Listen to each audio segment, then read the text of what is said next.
will help some people who's going to hopefully watch this video and understand how the DNA works. So I'm just going to explain how to make a DNA and the bonding between the DNAs.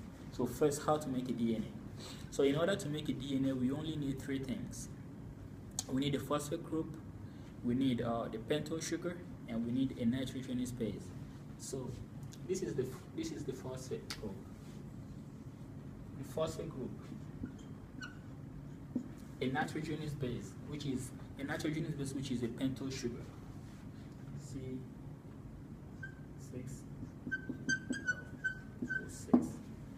and we need a nitrogenous base which can change sometimes. A nitrogenous base can either be guanine,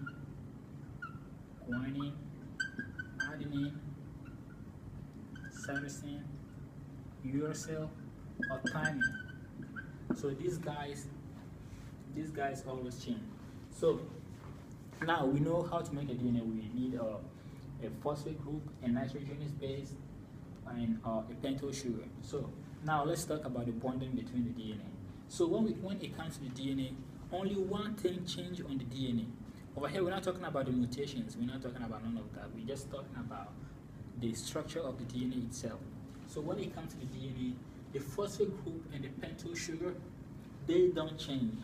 They always stay there. They don't change. The only thing that change our DNA is the nitrogenous bases.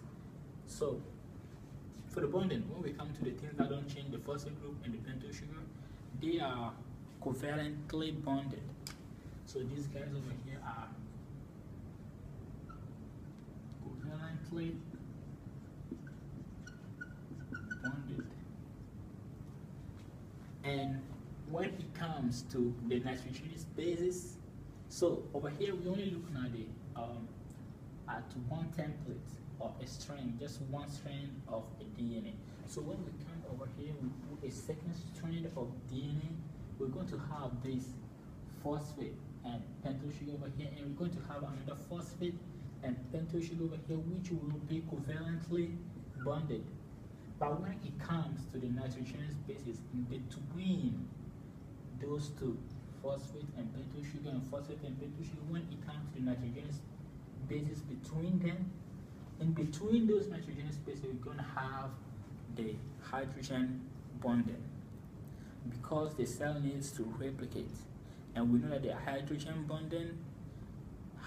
bonds are very weak, and in order for a cell to replicate, there's an enzyme called helicase is going to come and then unzip the DNA. And when it unzips the DNA, it doesn't unzip the DNA where there is a covalent bond, but it unzips the DNA where there is actually a hydrogen bond, because they are very weak. So I hope this video was good, and I hope you got something out of it. And yeah, that's it. So in order to make a DNA, what do we need? We need phosphate, pentose sugar, and a nitrogenous base. In between pentose sugar and the phosphate, we have covalent bond. In between the nitrogenous bases, we have hydrogen bonding, because they are very weak, and our cells need to replicate. In order to replicate, they need to unzip in order to make a template for the cell to build another DNA. So we need hydrogen bonding that is going to be very simple and very easy to be cut and separate differently, so the cell can replicate. The cell can go through mitosis or meiosis, whatever it is, and build new cells and so on.